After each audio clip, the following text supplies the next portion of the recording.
ঘটনাটি ঘটে আমার হাজব্যান্ডের সাথে। আগে থেকেই বলে রাখি, আমি আর আমার হাজব্যান্ড দুইজন দুই জায়গায় থাকি। যেহেতু আমরা দুইজনই জব করি, আমার জবের স্থান ছিল আমার বাবার বাড়ির পাশে। আর আমার হাজব্যান্ড যে জায়গায় জব করেন, ওনাকে কখনোই নিজের জেলায় জব করতে দেওয়া হবে না।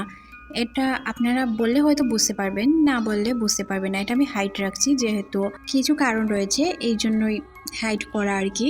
তো গল্পটি শুরু করি। আমার হাজব্যান্ড প্রতি শুক্র শনি এমন টাইমে আসতে পারেন মাঝে মধ্যে। আর সবসময় কিন্তু উনি আসতেও পারেন না, ছুটি পেলে বাসায় আসেন।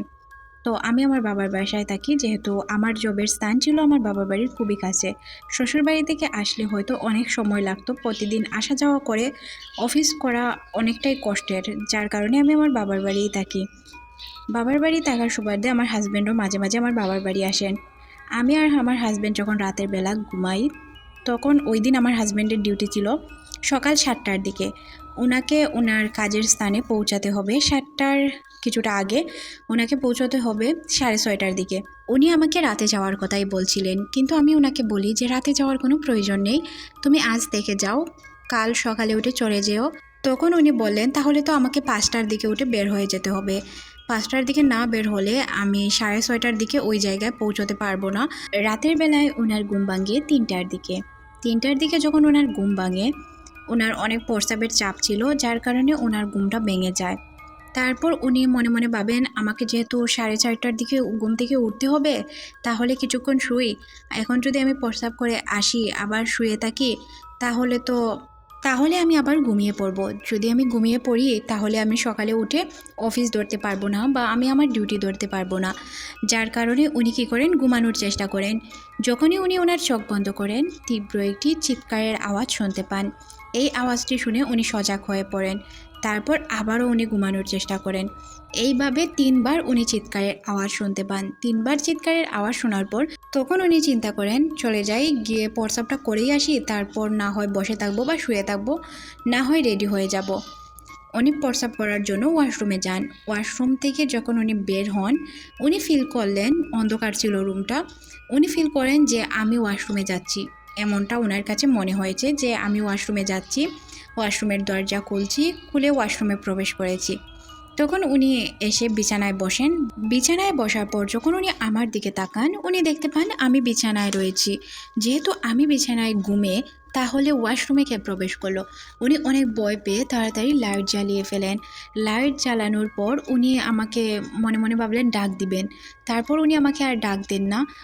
হয়তো চিন্তা করেছেন আমি কিছুক্ষণ পরে যেহেতু উঠে ওনাকে রেডি করে দিব বা সব কিছু তৈরি করে দিব, তারপর তো আমারও অফিস আছে, যার কারণে উনি আমাকে ডাক দেননি। উনি বয়ে জড়সড় হয়ে বসেছিলেন। উনি যেহেতু লাইটটা জ্বালিয়ে রেখেছিলেন, যার কারণে আমারও ঘুমে ডিস্টার্ব হচ্ছিল। তখন আমিও ঘুম ভেঙে যাই আর উঠে পড়ি। ওনাকে জিজ্ঞাসা করি, সময় কয়টা হয়েছে, আপনার কি যাওয়ার সময় হয়েছে? তখন উনি বললেন যে হ্যাঁ, আমার যাওয়ার সময় হয়ে গিয়েছে, তবে আমি কিছু কারণে উঠেছি, যেটা আমি তোমাকে পরে বলবো। তখন আমি বললাম যে কি হয়েছে, কোনো সমস্যা? উনি বললেন না, কোনো সমস্যা হয়নি। তুমি এক কাজ করো, উনি কিছু জিনিসপত্র ওনার সাথে নিয়ে যাবেন, যেহেতু উনি মোটরসাইকেলে করে যাতায়াত করেন। তো ওনার জিনিসপত্র বাঁধার জন্য আমাকে বলেন একটি রশি নিয়ে আসার জন্য। আমি রশি এনে ওনার জিনিসপত্রগুলো সুন্দর করে গুছিয়ে দেই। গোছানোর পর উনি যে বের হবেন, এটার সাহস পাচ্ছিলেন না। উনি অনেক ভয় পেয়েছিলেন। উনি সচরাচর এত ভয় পান না। উনি যে জব করেন, এই জন্য ওনাকে যে কোনো সময় বাইরে যেতে হয়, রাত 3টা, 4টা, 2টা, 1টা, ওনার কোনো নির্দিষ্ট টাইম নেই। যার কারণে উনি কখনোই ভয় পান না। ওই রাতে উনি এতটাই ভয় পান, উনি 5টা বেজে গিয়েছিল, কিন্তু উনি বের হতেই ভয় পাচ্ছিলেন। তখন উনি কি করেন, যে আজানের অপেক্ষা করেন। 5টা 10 যখন হয়, তখন আজান পড়তে শুরু হয়। আজানের ধ্বনি শোনার পর উনি মনে মনে ভাবলেন, যেহেতু এখন আজান হয়েছে, সবাই রাস্তায় বের হবে, নামাজের জন্য বের হবে, তখন আমার যেতে সুবিধা হবে। উনি আজান পড়ার সাথে সাথেই উনি গাড়ি নিয়ে বেরিয়ে পড়েন। তারপর এই ঘটনাটি উনি আমাকে বলেননি। যখন উনি ওনার ডিউটি স্পটে ছিলেন, ওই জায়গায় গিয়ে উনি ঘুমিয়ে পড়েন। ডিউটি স্পট বাজারের সাথে হওয়ায় ওনাদের একটি রুম ছিল, ওই রুমে ওনারা চাইলে রেস্ট করতে পারতেন। ওই জায়গায় গিয়ে উনি ঘুমিয়ে পড়েন। ওনার সাথে তারা ডিউটি করছিল, ওনাকে হেল্প করছিল ওনার সাথে তারা ঘুমানোর জন্য, যেহেতু জানতো উনি বাসায় এসেছিলেন।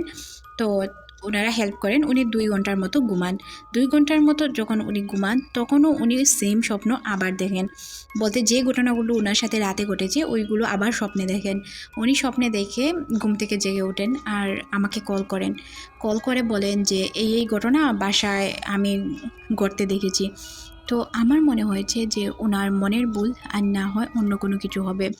তখন আমি আর এই বিষয় নিয়ে ঘাটাঘাটি করিনি। ঘটনাটি আপনাদের কেমন লেগেছে অবশ্যই কমেন্ট সেকশনে জানাবেন। যদি আপনাদের সাথে এমন কোনো ঘটনা ঘটে থাকে তাহলেও অবশ্যই আমাকে জানাবেন। ততক্ষণ পর্যন্ত ভালো থাকুন। আল্লাহ হাফেজ।